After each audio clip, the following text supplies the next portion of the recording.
सभी बड़ी बिंदी को सादर प्रणाम। बड़ी बिंदी साप्ताहिक लाइव का 1 वर्ष पूरा हो रहा है और आज 52वें एपिसोड में हमारे साथ हैं सुप्रसिद्ध पत्रकार और साहित्यकार गीता श्री। गीता श्री आज के समय में एक बड़ा नाम है और उनके पुरस्कारों की जो सूची है वो पूरी तो नहीं कह पाऊंगी, पर मैं कुछ पुरस्कारों के नाम अवश्य लेना चाहूंगी। जैसे कि इनको मिला है रामनाथ कोयन का सम्मान, मातृश्री अवार्ड, राष्ट्रीय कला समीक्षा सम्मान, grass root best teacher award, UNFPA Laadli media award, national foundation for India media fellowship. तो आज की बड़ी बिंदी साप्ताहिक लाइव में हम आपका हार्दिक अभिनंदन करते हैं गीता श्री। और आज का जो विषय है छोटे शहर की लड़की, उस विषय से संबंधित जो मेरा पहला प्रश्न है वो यही है कि कैसे आपके सफर की शुरुआत हुई मुजफ्फरपुर से। शुक्रिया विभा जी, शुक्रिया बड़ी बिंदी क्लब, सभी दोस्तों को, जितनी बहनें हैं, जितनी साथीने हैं, सखियां हैं, उन सबको मेरा नमस्कार। और विभा जी, आपने बहुत ऐसा सवाल पूछा है जिसका जवाब एक पूरी किताब, क्योंकि मेरी पूरी जिंदगी अब तो 50 पार के बाद तो एक पूरी जिंदगी लग जाती है। मेरा सफर कैसे शुरू होता है? मैं मुजफ्फरपुर के वैशाली जिले के एक छोटे से गांव से हूँ। गांव में पढ़ाई लिखाई हुई और उसके बाद मुजफ्फरपुर हॉस्टल में रही मैं। मुजफ्फरपुर एक सेंटर है जहाँ पे एजुकेशन के लिए बहुत जाना जाता है। दूर आसपास के कई जिलों के लोग वहाँ स्टडी के लिए आते हैं। अच्छा कॉलेज, अच्छा हॉस्टल, अच्छा माहौल। फिर हमारे घर वाले सब वहीं बस गए, क्योंकि सारे बच्चे, हम सब भाई बहन वहीं पढ़ते थे, तो वहीं बस गए। लेकिन मैं घर में कभी नहीं रही, शुरू से हॉस्टल में रही। दिल्ली मेरे सपनों में नहीं थी और मैंने कभी पहाड़ नहीं देखा, मैंने समंदर की लहरें नहीं सुनी थी। गुरुजी मेरे कहा करते थे कि जैसे हमारा सैटरडे को, शनिवार को सांस्कृतिक क्लब होता था, तो उसमें था कि चलो भाषण दो। तो एक दिन मैं पहुंची तो कोई था ही नहीं क्लास में। तो मैंने कहा सर मैं अकेले कैसे बोलूं? तो उन्होंने कहा कुर्सियां हैं, बेंच है, हवा है, दिशाएं हैं, जब भी ऐसा मौका आए अकेले खड़े होके बोलो। ये जो हवाएं हैं ना, वो तुम्हारी बात वहां पहुंचा देंगी, तुम जहां पहुंचना चाहिए। तो उसके बाद से मुझे फर्क पड़ना बंद हो गया कि मुझे 2 सुन रहा है, 3 सुन रहा है, 4 सुन रहा है। मुझे जो बोलना है वो मैं बोलती हूँ और दिशाएं और हवाएं सुनती हैं। देखिए विभा जी, आज ऐसे भी ना बहुत बहुत कठिन था मेरे लिए, और इस पूरे कोरोना काल में ये दूसरा लाइव है। और बाकी लाइव में तो कई लोग थे, तो 5 मिनट बोलना था किसी किताब पे। आपके लाइव में ये मुझ पे केंद्रित है, सिर्फ मुझे बोलना है। तो मैं बहुत घबराई हुई, थोड़ी डरी हुई, थोड़ी अवसाद में, थोड़ी उदास कि इस दुनिया से, इस कायनात से जिससे मैं इतना प्यार करती हूँ, जिसके साथ मस्ती करती हूँ, जिसमें जीती हूँ मैं, वो इतनी उदास, इतनी हताश, इतनी क्राइसिस में है। ऐसे समय में मुझे लगता था कि मैं लाइव में आके क्या बात करूंगी, क्या कहूंगी। लेकिन आप लोगों ने हौसला बढ़ाया, विभा रानी जी ने हौसला बढ़ाया, और बड़ी बिंदी के साथियों से बात करने का मौका मैं नहीं छोड़ सकती थी, इसलिए मैं आई हूँ। और आपका ये जो पहला सवाल है कि मुजफ्फरपुर से दिल्ली का सफर, बहुत मुश्किल था, क्योंकि मैंने सपने नहीं देखे थे दिल्ली के, देख भी नहीं सकती थी, क्योंकि मैं जिस सामंती परिवेश से, जिस परिवार से आई हूँ और जिस परिवेश की लड़की थी, तो वहाँ पे सपने हमारे रेडीमेड सपने हमें सौंपे जाते थे विरासत में। वही सपना देखने का हक था, उन सपनों के फ्रेम से बाहर देखने का कोई हक नहीं था। अब समय बदल गया है। मुजफ्फरपुर में हॉस्टल में पढ़ते हुए अपनी पढ़ाई पूरी की, MA किया। मैं PhD करने के लिए जामिया, पहले DU में सोचा था, फिर JNU सोचा, फिर घर वालों का सपोर्ट नहीं था, तो मैंने जामिया से नौकरी करते हुए और जामिया में PhD में एडमिशन लिया, लेकिन वो पूरा नहीं कर पाई, वो अलग कहानी है। लेकिन दिल्ली आने तक का सफर इस तरह शुरू हुआ कि मैं कैंपस पत्रकारिता करती थी, नवभारत टाइम्स अखबार था पटना में, और आलोक मेहता एडिटर थे उस समय, वो हमारे यहाँ बहुत आते जाते थे। तो और मैं एक्टिव थी, पॉलिटिक्स में भी एक्टिव थी, छात्र नेता थी, और बहुत विद्रोही थी, क्रांतिकारी जिसको कहते हैं कि हम लोग विश्वविद्यालय में बहुत क्रांति किया करते थे। तो हम लोग का एक टोली थी, हम लोग का एक साहित्यिक ग्रुप था, साहित्य कुंज, उसमें बहुत सारे दोस्त थे हमारे, जो आज सब कहीं ना कहीं स्टैब्लिश है। उसमें कई बड़े कथाकार हैं, कई कवि हैं। तो हम लोग का एक ग्रुप हुआ करता था, उस हम लोग सब साथ पत्रकारिता भी करते थे। तो कई दोस्तों से जब उस दौरान, तो मेरी कुछ टीचर थी जो हमेशा मुझे कहा करती थी कि गीता, ये तुम्हारे डैने बहुत बड़े हो गए हैं और ये आकाश तुम्हें छोटा पड़ रहा है, और तुम इतनी ऐसा कहती थी। मुझे नहीं मालूम कि मुझ में टैलेंट था कि नहीं था, लेकिन वो हमेशा कहती थी कि तुम इतनी टैलेंटेड हो, तुम्हें यहाँ नहीं होना चाहिए, तुम्हें दिल्ली जाना चाहिए। और ये बात मुझे 3rd ईयर में विनोदिनी दी, हमारी हिंदी की टीचर थी, जो आज की बड़ी अच्छी कवियत्री है, पंखुड़ी सिन्हा, उनकी माँ है, उन्होंने मुझे पढ़ाया है। तो वो कहती थी तुम्हें दिल्ली जाना चाहिए, तुम्हारे लायक ये माहौल या ये शहर नहीं है। और ये सच है कि जिस तरह का टैलेंट था, जो मैं बनना चाहती थी, घर वाले चाहते थे मैं टीचिंग में चली जाऊं, प्रोफेसर बन जाऊं, किसी कॉलेज में पढ़ाने लगूं। उस समय नौकरी आसान भी थी, आसानी से मिल भी जाती थी, कॉलेज में पढ़ाने की नौकरी बहुत मिल जाती है आराम से। आज मैं किसी न किसी कॉलेज में किसी विभाग की अध्यक्ष होती, हिंदी विभाग की। लेकिन मुझे लीक से हटकर काम करना था, मुझे रूटीन काम नहीं करना था, 9 to 5 नहीं काम करना था। मैं एक तरह का रूटीन जी नहीं सकती, और मैं बहुत अनुशासनबद्ध कभी नहीं रही हूँ, मतलब डिसिप्लिन नहीं रही हूँ लाइफ में किसी भी तरह से। तो मुझे एक अराजक किस्म का स्वभाव था कि जब मन हो काम किया, जब मन हो जो किया, तो मनमौजी टाइप आप कह सकती हैं। तो इसलिए मुझे लगा कि मुझे ऐसा काम करना है जो मेरा पैशन भी हो और जो मेरा प्रोफेशन भी बने। तो भाषा थी, लैंग्वेज जानती थी और पढ़ती थी खूब, तो पत्रकार ही बन सकती थी। बाकी कुछ बनने के लिए परिवार का सपोर्ट जरूरी था, जिसमें आर्थिक जरूरतें थी, लेकिन वो सब कोई सपोर्ट नहीं था। तो वो खुद दिल्ली आके खुद कमा के शुरू के 2 साल बड़े स्ट्रगल के रहे, तो इसीलिए पीएचडी पूरी नहीं कर पाई। फिर नौकरी करना, फिर अपनी पढ़ाई करना। दिल्ली आना पत्रकारिता के लिए आना जरूरी था, क्योंकि कैंपस संवाददाता कब तक रहती, फिर जिला संवाददाता हो जाती ज्यादा से ज्यादा, फिर पटना आती, इसमें कितने साल गुजर जाते। तो मुझे एक नेशनल लेवल का एक जर्नलिज्म करना था, और उस समय चूंकि महिलाएं कम थी तो बड़ा चैलेंजिंग था। तो मुझे लगा कि मैं हमेशा चैलेंज लेती हूँ, तो चैलेंजिंग काम करना है तो मुझे दिल्ली जाना ही होगा। तो बहुत हिम्मत जुटा के एक दिन अचानक मैंने अपना शहर छोड़ दिया और मैं दिल्ली आ गई। वो अलग कथा है शहर छोड़ने की। और फिर शहर में हॉस्टल से अचानक एग्जाम लास्ट पेपर दे के फिर मैं निकल आई, और उससे पहले 1-2 बार दिल्ली आके काम तलाश चुकी थी। तो इसलिए जब फाइनली आई तो बहुत दिक्कत नहीं हुई। यहाँ बहुत सारे पहले से हमारे शहर के लोग थे, उन लोगों ने हमारी बहुत मदद की, उन्होंने घर दिलवाया, उन्होंने नौकरी एक तरह से दिलवाई, मिलवाया लोगों से, तो काम मिला। तो शहर के लोगों ने बहुत मदद की। तो एक छोटे शहर की लड़की जिसने दिल्ली का कभी सपना नहीं देखा था, वो दिल्ली आ गई इतने बड़े महानगर में, जिसको बसों में चढ़ना नहीं आता था, घिसट घिसट के बसों में चढ़ती थी, रिक्शे पे चलने की आदत थी, और यहाँ पे आए तो बसों में चलने की आदत डालनी पड़ी। यहाँ जिसको कल्चरल शौक कदम कदम पे, वो शौक तो अभी भी लगता है, क्योंकि मेरे भीतर की देहाती स्त्री मरी नहीं है। तो लेकिन जब मैं शुरू में आई तो मुझे लगता था मैं कहाँ आ गई। एडजस्ट करने में बहुत दिक्कत हुई, बहुत सारी दिक्कतें आई, और बहुत एक दबी, उस समय में बहुत दबी दबी सामी सामी सी रहती थी। लेकिन धीरे धीरे धीरे धीरे इसी शहर ने फिर विश्वास भी दिया, आत्मविश्वास भी दिया, स्वाभिमान भी दिया। आपकी बातों में मुझे ये पूरी फिल्म दिखाई दे रही थी। तो मैं ये जानना चाहती हूँ कि जो पत्रकारिता का क्षेत्र था जिस समय आपने कदम रखा, और आपने खुद भी बताया कि उस समय महिलाएं बहुत कम थी, तो क्या कभी कोई ऐसी परेशानी हुई जिसमें आपको घबराहट महसूस हुई हो और आपको लगा हो कि मैं वापसी कर लूं, और जो माता पिता रेडीमेड सपने बता रहे हैं उस ओर मैं अपने कदम मोड़ूं? क्या पीछे लौटने का ख्याल कभी नहीं आया, क्योंकि जो लोग चुनौती लेते हैं, जो लोग लीक से हटकर काम करते हैं, वो चुनौती लेते हैं। मैं शुरू से निर्भीक थी, और मुझे लगता था कि चुनौतियां तो बहुत आई, ऐसी ऐसी चुनौतियां आई कि मैं कई बार स्त्री होने के कारण बहुत चुनौतियां आई। जैसे हमारे साथ शुरू से नाइंसाफी होती थी ऑफिसेज में कि लड़की है तो इसको ये काम दे दो, हल्का काम दे दो। लेकिन ये सब मेरे लौटने की और हताश होने की वजह नहीं थी।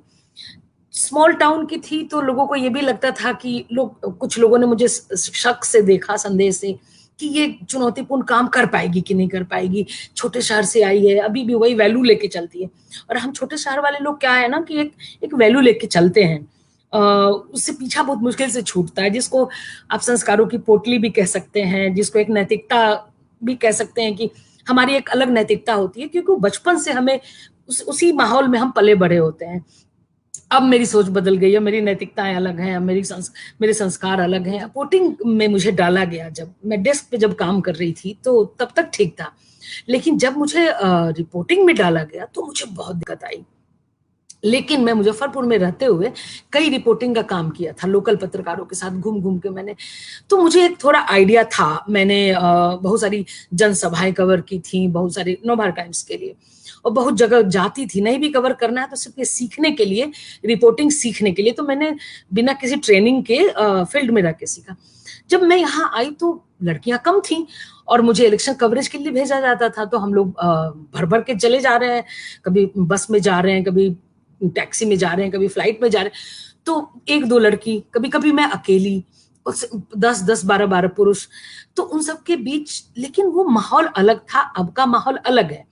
उस माहौल में मैंने काम किया जब सिर्फ पुरुष ही पुरुष हुआ करते थे और मैं अकेली लड़की होती थी उस समय। लेकिन कुछ दिक्कतें, लड़की होने की जो दिक्कतें होती है कि आपको बाथरूम जाना है, आप फील्ड में घूम रहे हैं, तो आप किसको कहेंगे, नहीं जा सकते। लड़के तो बस एक मेरे उपन्यास है, एक मेरा वाया मीडिया, उसमें एक प्रसंग है इस तरह का कि वो बस में अकेली लड़की और सिर्फ लड़के लड़के और सब चले जा रहे हैं और 5-6 घंटे की यात्रा है। लड़के बस रुकवाते हैं, खेतों में जाते हैं, इधर जाते हैं, लेकिन वो लड़की है नहीं ये कस्बे से आई है, इसलिए उसमें आज इतना साहस है कि अगर 10 लोग हों तो मैं बोलूंगी कि भाई गाड़ी रोकिए, मुझे खेतों में या कहीं भी वॉशरूम जाना है। उस समय मैं इतनी संकोची थी कि मैं बर्दाश्त कर सकती थी चीजें, लेकिन मैं बोल नहीं सकती थी। एक लिहाज, एक कहते हिचक नहीं खत्म हुई थी, क्योंकि छोटे शहर से आई थी, तो मुझे लगता था इसके बारे में, जैसे मैं खुलकर, बहुत टैबू थे हमारे साथ कि मैं खुल के बहुत सारी इश्यूज पे बात नहीं कर सकती थी। आज उसके बाद जब धीरे धीरे जब मैं मीडिया में रह के, मीडिया हमारा बहुत उदार फील्ड है, तो रह के वहीं पे रहते रहते मेरा पूरा जो सिस्टम है वो अपग्रेड हुआ, तो मैं खुली। लेकिन मैं जब शुरू में आई थी तो बहुत दबी बोलती बहुत थी, बुलक्कर थी, खूब चंचल थी, बोलती थी, खूब चंचल थी और मस्ती करने वाली थी और धमाल करना, ये सब स्वभाव था जो अभी भी है। लेकिन स्वभाव में एक हिचक था, एक संकोच था, जो मुझे लोगों से बहुत घुलने मिलने नहीं देता था, बहुत खुलने नहीं देता था और अपने भीतर सिमटी रहती थी। तो दिक्कतें बहुत आई, लेकिन उन्हीं दिक्कतों से मैंने सीखा। जैसे गिरते हैं सवारी जंगे मैदान में, तो मैं जंगे मैदान में गिरती थी, धूल झाड़ती थी, फिर उठ खड़ी होती थी, फिर दौड़ती थी रेस में। तो एक रेस थी जिंदगी मेरे लिए उस टाइम जब मैं दिल्ली आई थी। और उस रेस में फिर जब जो धावक होता है ना, वो पीछे नहीं देखता है पलट के, तो मैं तो धावक थी, बाधा दौड़ जिसको कहते हैं। तो मैं एक बाधा दौड़ में दौड़ रही थी, तो मैं पीछे कैसे मुड़कर देखती। तो इसलिए कभी ये ख्याल नहीं आया कि मैं पीछे, कि कभी लौट जाऊं, दूसरे काम में लग जाऊं, दूसरा काम करूं, क्योंकि इस काम में इतना आवेग, इतना पैशन है जर्नलिज्म में, इतना आनंददायी काम है, तकलीफ दे भी है। ये आप पर निर्भर है कि आप उससे आनंद लेते हैं या आप उससे तकलीफ उठाते हैं। तो मुझे अच्छा लगता था लिखना, मुझे अच्छा लगता था अभिव्यक्त करना अपने को, और जो एक भाषा मुझे आती है उस भाषा में काम करने का मौका। आज कहते हैं कि रोजगार की भाषा, मेरी तो रोजगार की भाषा हिंदी है, जिसने मुझे रोजगार दिया, जिसने मुझे पहचान दी, और ये एक भाषा मुझे आती थी। तो इसी के बलबूते मैं बिना ट्रेनिंग के भी जर्नलिज्म में आई और टिक पाई। तो इसलिए मैंने कभी सोचा नहीं, बहुत मुश्किलों के बावजूद। आप एक पुलिस अधिकारी की बेटी हैं, और पुलिस अधिकारी की बेटी और ऊपर से एक सामंती परिवार की बेटी है, तो सुख सुविधाओं का तो अंबार लगा होगा। उन सुख सुविधाओं को छोड़कर कुछ करने की जो आपकी तमन्ना है, उसकी हम बहुत प्रशंसा करते हैं। पर एक बात बताइए कि क्या इतने बड़े परिवार की बेटी होने का आपको कभी लाभ या हानि उठानी पड़ी है, और यदि उठानी पड़ी है तो किस तरह से? मैं जिस समुदाय से आती हूँ, जिस जाति से, वो एक संपन्न परिवार होता है, गांव का संपन्न किसान। मेरे दादाजी किसान थे, फादर पुलिस अधिकारी थे। अनेक शहरों में, अनेक स्कूलों में मैं पढ़ी हूँ, तो इसलिए और बहुत साधन, साधन संपन्नता इतनी देखी कि कभी घर एक गिलास पानी खुद से लेकर नहीं पिया। हमेशा 10 नौकर चाकर सिपाही चौकीदार सब भरे रहते थे, तो वो सारी साधन संपन्नता थी। पैसे की कभी दिक्कत बाबूजी ने होने नहीं दी, हम लोगों को कभी सोचना नहीं पड़ा। सीमित संसाधन में ही, लेकिन बहुत अच्छे से, और हॉस्टल में रहे तो शानदार पढ़ाई लिखाई सब उन्होंने अपने तरफ से कोई कमी नहीं छोड़ी, खूब अच्छे से पढ़ाया लिखाया उन्होंने हमें।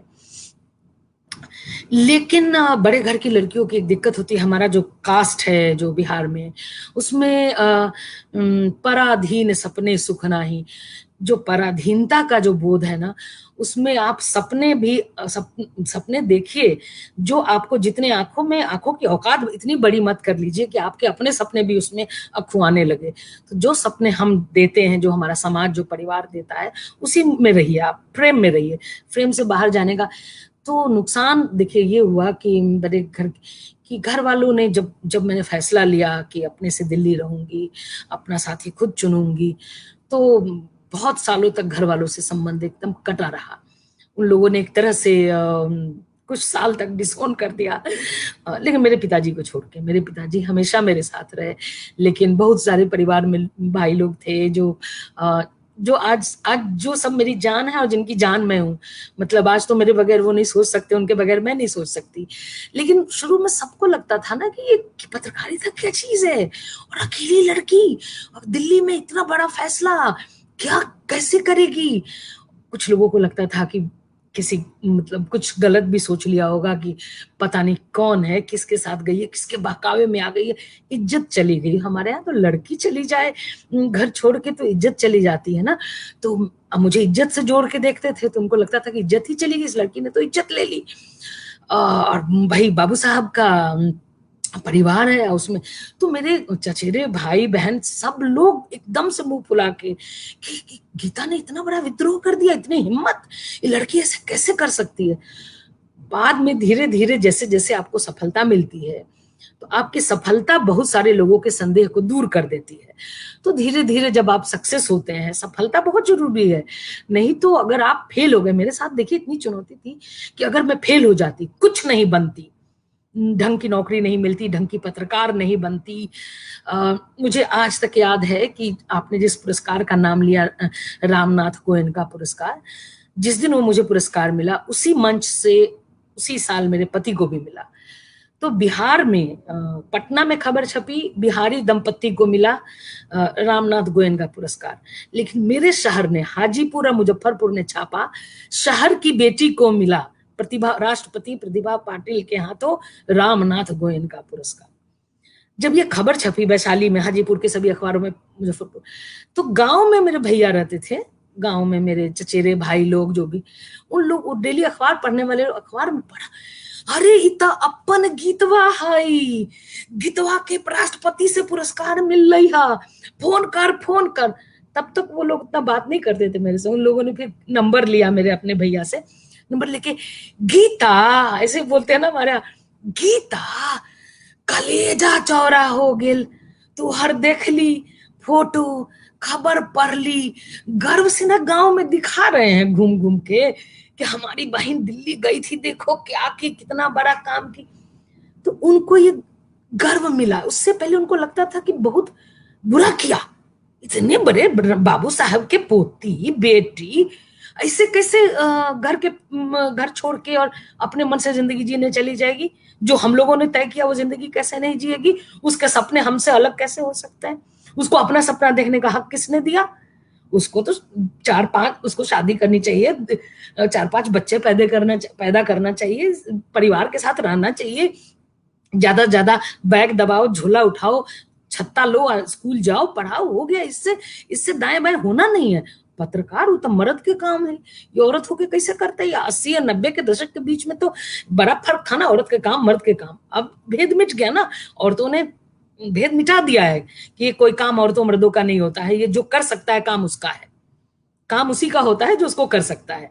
तो लेकिन उस समय था कि मतलब पत्रकारिता लड़की होके, और तो इसलिए सपने देखने का जो जोखिम था, जब मैंने उठाया तो मुझे बहुत खामियाजा भुगतना पड़ा उसे। पत्रकारिता का तो आपने झंडा गाड़ दिया और गोयनका पुरस्कार जैसा पुरस्कार लेकर के गांव वालों का सर ऊंचा कर दिया।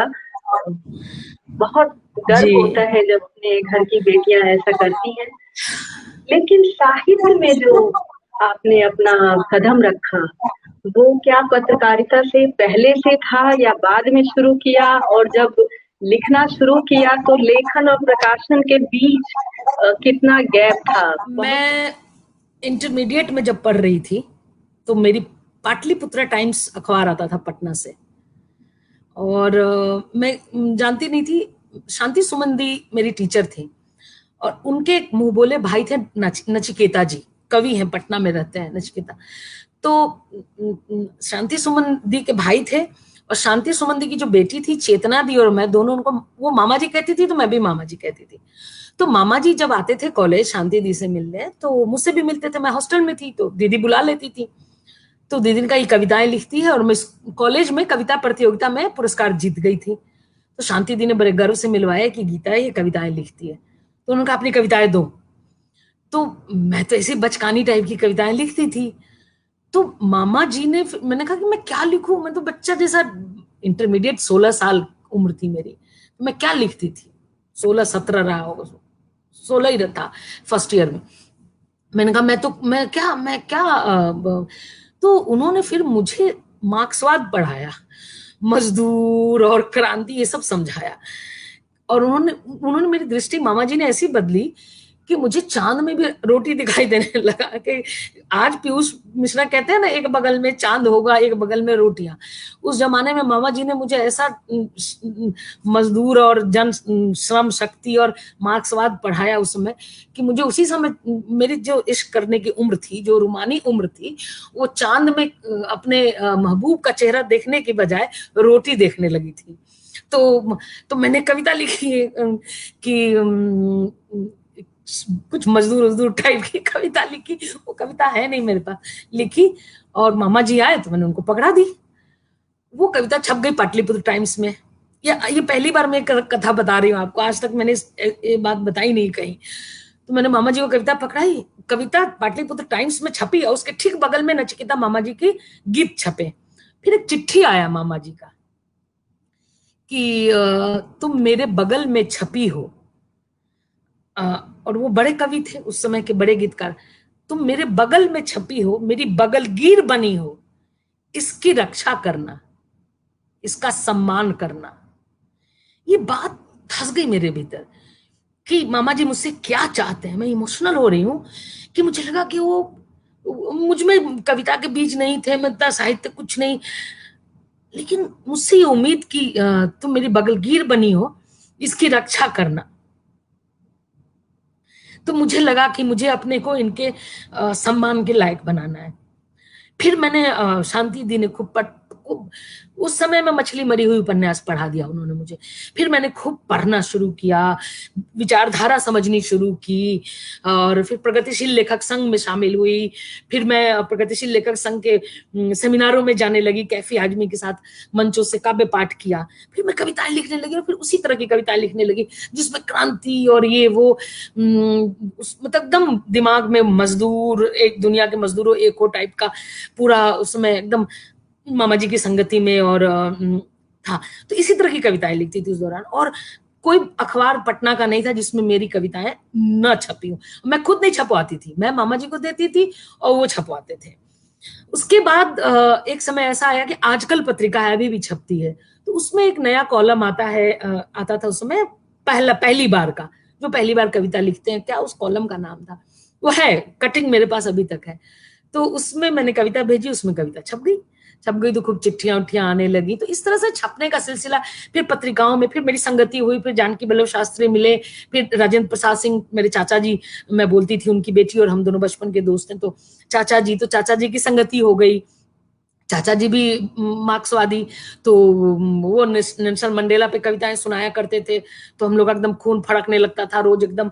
डेली शाम की बैठकी हमारी उन्हीं के घर पे होती थी। तो बड़ी क्रांतिकारी माहौल में साहित्य और कविताएं लिखना। तो कहीं कहीं चाचा जी कविता भेज देते थे, छप जाती थी, कविताएं लिखती थी मैं। तो ये मेरे पास अभी भी है, बेला निकालते थे। जानकी वल्लभ शास्त्री इसके संपादक थे, और मैं इसमें उनको सहयोग करती थी। इसके हर अंक में मेरी एक कविता रहती थी। मतलब जो कविता लिखती थी जानकी बाबू को सुनाने जाती थी तो वो मांग लेते थे और छाप देते थे। तो इस तरह से छपने छपाने का सिलसिला शुरू हुआ और दिल्ली तक मैं नहीं पहुंची, दिल्ली सपने में भी नहीं थी। बाद में पटना तक थी मैं, पटना ही मेरे लिए उस समय दिल्ली की तरह। तो पटना के अखबारों में, इस तरह के मैगजीन्स में छपती थी, तो छपने छपाने का सिलसिला शुरू हुआ। पटना में ही नवभारत टाइम्स के लिए मैंने पत्रकारिता शुरू कर दी थी। तो उसमें मैं लोगों के इंटरव्यूज करती थी, साहित्यकारों के इंटरव्यूज करती थी, साहित्यिक रिपोर्ट लिखती थी, और इलेक्शन जब था तो कैंपस का की सूचनाएं मतलब रिपोर्ट भेजा करती थी। तो अखबारों में छपना छपाना तभी शुरू हो गया था। तो इसलिए छपने का सिलसिला इंटरमीडिएट से ही मैं कहूँ कि मैं 82 में मैं इंटरमीडिएट में गई थी। तो आप समझ लीजिए कि 82 से मेरे छपने का सिलसिला शुरू हुआ है। 82 से 1982 से मेरे छपने छपाने का सिलसिला शुरू हुआ है, जो आज तक जारी है। और अब ऊब हो गई, अब मन नहीं करता। छप छप के अखबारों का और पत्रिकाओं का पठार पहाड़ इकट्ठा हो गया है, तो अब बहुत ज्यादा क्रेज नहीं है छपने छपाने का। यहाँ मैं आपके कुछ कृतियों का नाम लेना चाहूंगी, क्योंकि बहुत सी बड़ी बिंदियां जानती हैं और बहुत सी जो नहीं जानती होंगी वो भी जानेंगी। कविता जितना हक, औरत की बोली, स्त्री आकांक्षा के मानचित्र, नागपाश में स्त्री, सपनों की मंडी, प्रार्थना के बाहर और अन्य कहानियां, सोन मछली, बहुत सारी आपकी कृतियां हैं। और आपने लेखन के साथ साथ संपादन भी किया है। तो एक अपना लेखन और संपादन का जो अंतर आपने अनुभव किया होगा, उस अंतर को थोड़ा स्पष्ट करेंगे हम लोगों के सामने तो हमें बहुत अच्छा लगेगा। हाँ, नहीं विभा जी, क्या है कि पत्रकारिता और साहित्य दोनों अलग अलग विधाएं हैं, बिल्कुल अलग अलग है। बहुत सारे साहित्यकारों को लगता है कि वो पत्रकारिता कर सकते हैं, वो जोड़ के देखते हैं अपने को। बहुत सारे साहित्य पत्रकारों को लगता है कि वो साहित्य लिख सकते हैं। जब मैं लिखने लगी तो मेरे साथ के बहुत सारे लोगों ने कहा, अरे हमें भी कहानी लिखना है, तुम लिखने लगी मुझे देख के। लेकिन मुझे नहीं लगता है कि हर पत्रकार साहित्यकार बन सकता है और हर साहित्यकार चाहे तो पत्रकार बन सकता है, क्योंकि दोनों अलग अलग विधा है और दोनों विधा का ज्ञान बहुत जरूरी है। तो मैं, चूंकि मेरा बैकग्राउंड साहित्य का था, लिटरेचर से पढ़ाई की और मैंने कविताएं लिखती थी, तो ये अलग बात है कि बाद में कविता, बचकानी कविताएं थी, मुझे अब उन कविताओं को पढ़ते हुए हंसी आती है कि मैं क्या लिखती थी। तो मैंने पत्रकारिता में रहते हुए मेरे भीतर 25 साल मैंने दिए हैं पत्रकारिता को, एक्टिव जर्नलिज्म को, और लगातार नौकरी की है, खाली कभी नहीं रही हूँ। हमेशा एक नौकरी छोड़ी दूसरी मिली और लंबी लंबी पारी खेली है मैंने आखिरी नौकरी तब, जब मैं आउटलुक छोड़ा मैंने, तो मैं बिंदिया मैगजीन में गई एडिटर होके। बिंदिया मैगजीन बंद हो गई क्योंकि पूरा ग्रुप बंद हो गया, तो मैगजीन भी अच्छी खासी चलती हुई मैगजीन बंद हो गई। उसके बाद मैं लाइव इंडिया में एडिटर होके गई। लाइव इंडिया की वेबसाइट की एडिटर थी मैं, वेबसाइट की, उसमें साल भर काम किया। साल भर काम करने के बाद मैं एक्सेप्ट करती हूँ कि मैं काम पर कम ध्यान देती थी और अंदर बैठ के कहानियां लिखती रहती थी, जो कि ठीक नहीं था। आप ऑनलाइन की एडिटर हैं तो आपको 24 घंटे खबरें अपडेट करनी है, खबरें लिखनी है, लेकिन मेरा मन ही न लगे। ऐसा मन उचट गया कि मैं लिटरेचर में ही लगी रहती थी। मुझे कहानी आती थी, कहानी लिख लूं, कुछ लिख लूं, कविता नहीं कहानी लिख लूं, तो उपन्यास लिख लूं, तो दिन भर इसी में, मतलब एक नशे की तरह मेरे ऊपर लेखन हावी हो गया। तो मेरा पत्रकारिता में मन ही न लगे। तो जब आपको मन न लगे तो काम प्रभावित होगा, फिर एक असंतोष का माहौल होगा, फिर लोग आपसे रुष्ट होंगे, फिर आप तो एडिटर है, आपको कोई जल्दी निकाल नहीं पाएगा। तो इससे बेहतर है कि आप खुद विदा कर दें।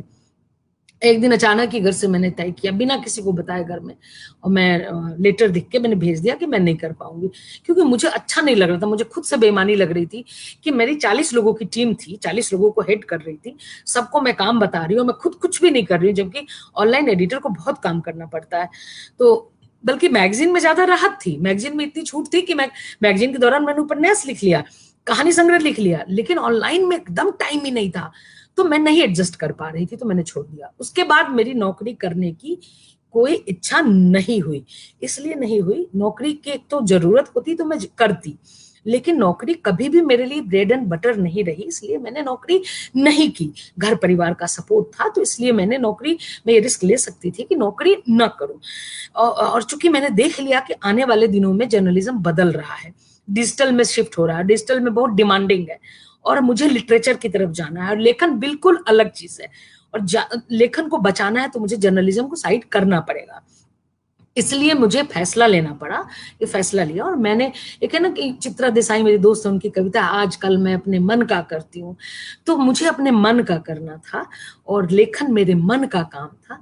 इसलिए मैंने एक एक एक जो सिरा छोड़ आई थी अपने शहर में, कविता, कहानी, साहित्य, उसको मैंने फिर से उठा लिया, और इस तरह से मैं लेखन में तो दोनों दो अलग अलग है। मैं आज सच बताऊं कि जैसे मैं कोई किसी घटना स्थल पे जाती हूँ, मान लो, या कोई कोई कोई खबर आती है मेरे पास, तो मैं उसमें कहानी तलाशने लगती हूँ। पहले मैं उसमें से रिपोर्ट तलाशती थी, मैं उसमें से तलाशती थी कि इसकी इसमें खबर क्या है, खबर लिखने की। अब मैं उसमें कहानी तलाशती हूँ, तो मेरा नजरिया बदल गया, मेरी दृष्टि बदल गई। तो जब इतना केमिकल चेंज है आपके भीतर, तो आप पत्रकारिता नहीं कर सकते। बल्कि मैं कहूं, मैं ज्यादा संवेदनशील हुई हूं तो लेखन की वजह से। मैं इतनी संवेदना मेरे भीतर रही होगी, क्योंकि संवेदना आप थोप नहीं सकते अपने ऊपर, गर नहीं सकते, नकली नहीं जी सकते आप। मैं बहुत संवेदनशील थी, लेकिन पत्रकारिता की पथरीली जमीन पर संवेदना का कोई काम नहीं था। जब मैं लेखन में आई तो मेरी संवेदना उभरी, और उसने मुझे, मेरी संवेदना ने फिर मुझे बहुत विनम्र और उदंड, एक उदंड लड़की को, एक उदंड स्त्री को एक विनम्र स्त्री में बदल दिया। और जिसको भी बदलने में टाइम है, बहुत मैं उदंड हूँ, अपनी उदंडता को कंट्रोल करती रहती हूँ। हो नहीं पाएगा, क्योंकि लालन पालन पत्रकारिता में हुआ है ना, तो वो रीढ़ की हड्डी बड़ी सीधी है, मुझसे ना हो पाएगा। तो कोशिश करती हूँ कि मैं अतिरिक्त संवेदनशील रहूं, अतिरिक्त विनम्र रहूं। मैम, आपकी पुस्तक है स्त्री आकांक्षा के मान, जिसको मैंने अपने छात्र जीवन में बहुत उपयोगी जाना और पढ़ा।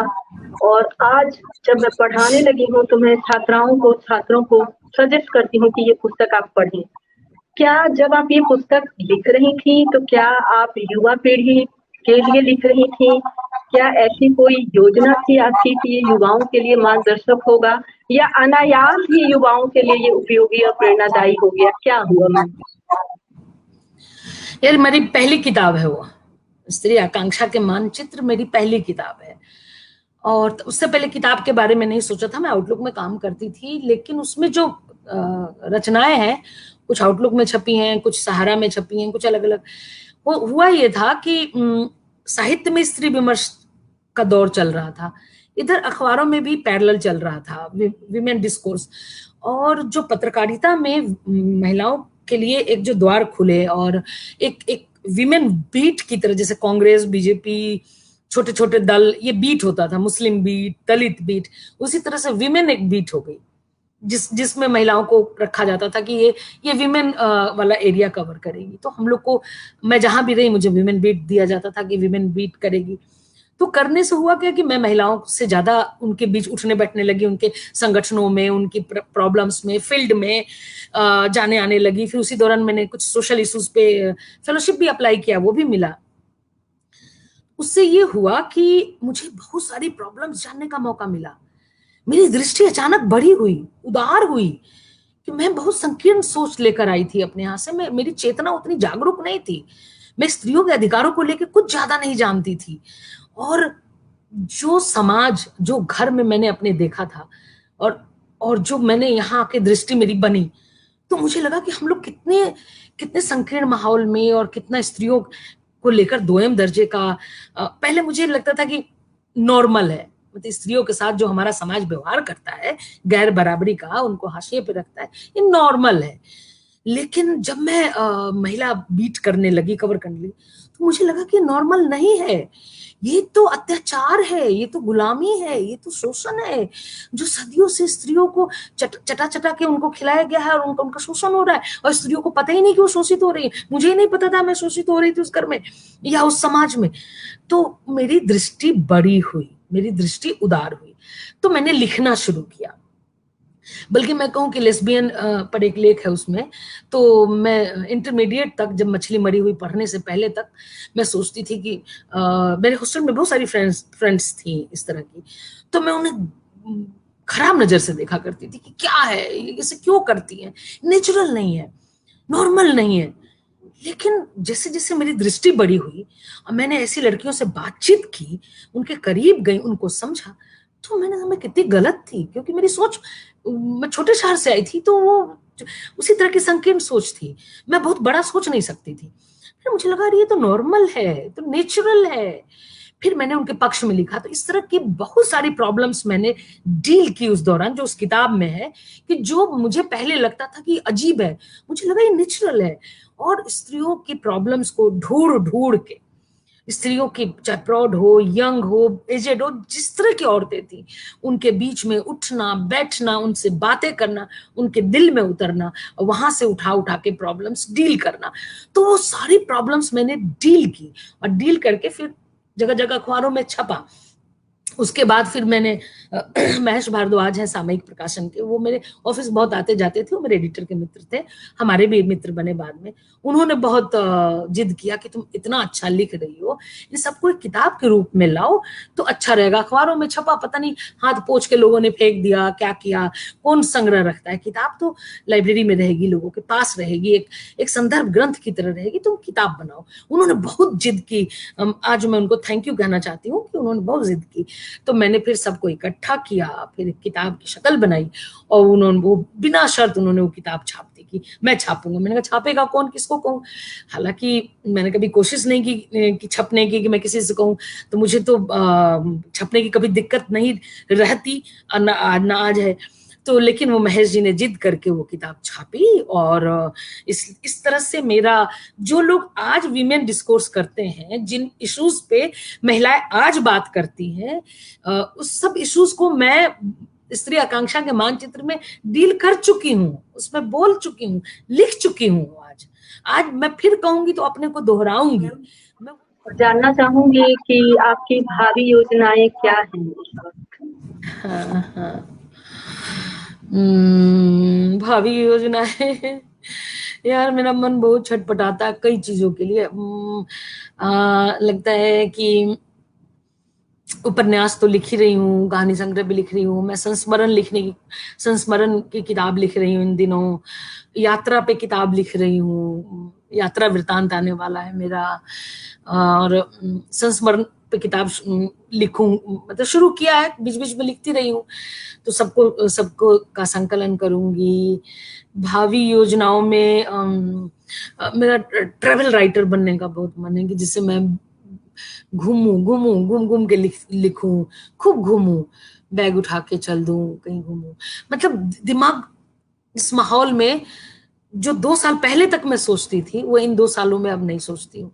इन 2 सालों में जिंदगी ने इतना बदल दिया है, इस माहौल ने, इस बीमारी ने, इस काल ने इतना बदल दिया है कि मेरी सोच सब गड़बड़ है। अब मुझे मुझे नहीं लगता कि मैं कुछ भी अब सोच पाने की स्थिति में हूँ कि मुझे भविष्य में क्या करना है।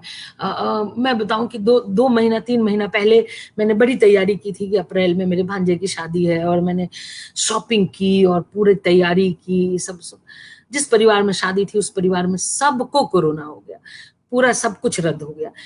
तो यहाँ पे पता ही नहीं कि अगले 2 दिन 3 दिन, अगले पल क्या होने वाला है। तो ऐसे में आप योजना बनाकर करेंगे क्या? तो मतलब बहुत हताशा है मेरे भीतर अभी, और बहुत अवसाद है। तो मैं अभी कुछ भी कि मन, मैं ये कह सकती हूँ कि मेरा मन है, लेकिन मैं क्या करूंगी मुझे मालूम नहीं। मन तो है कि खूब घूमूं, जो जगह छूट गई हैं, हर समंदर का पानी चखूं, हर पहाड़ के चीड़ को, देवदार को छूं, हर हर शिखर का बर्फ छू लूं। मन तो बहुत है, हर पहाड़ पे जाने वाले गडेरिए के साथ साथ चल पड़ूं, हर खाना बदोश के लंगर, जो खाना बदोश के का जो होता है ठिकाना, वहां बैठकर उनसे बातें करूं। तो मन तो बहुत कुछ है, लेकिन कुछ भी करूं, लिखती रहूं। ये सब कुछ भी करना मेरा लेखन से ही जुड़ा है।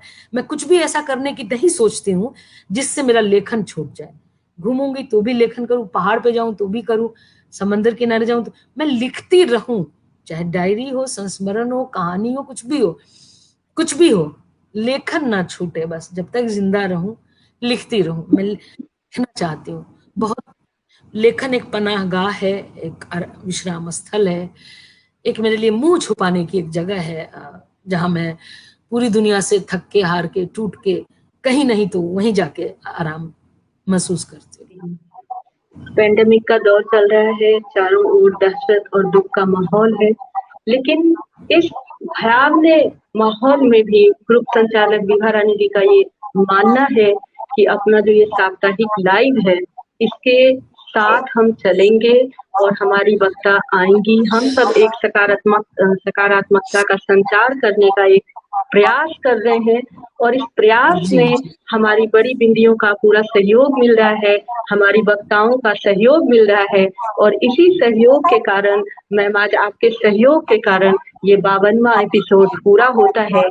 आज आप हम लोगों के बीच आई और आपने इतनी ईमानदार अभिव्यक्ति की, इतनी खुलकर अपनी बातें रखी, हम लोगों को बहुत ही अच्छा लगा, दिलों को छू गया होगा। मेरे दिल को तो छू गया है, सभी बड़ी बिंदियों के दिल को आपकी बातों ने अवश्य छुआ होगा। और यह जो बड़ी बिंदी साप्ताहिक लाइव है, इसका कोई आर्थिक आधार नहीं है, तो सभी बड़ी बिंदी से ये गुजारिश है कि आप यहाँ से एक लिंक कमेंट बॉक्स में दिया जाएगा, बाय मी अ कॉफी, उस लिंक पर जाकर आप कम से कम एक और अधिक से अधिक आप जितनी चाहे कॉफी खरीद कर बड़ी बिंदी को अपना सहयोग दे सकती हैं।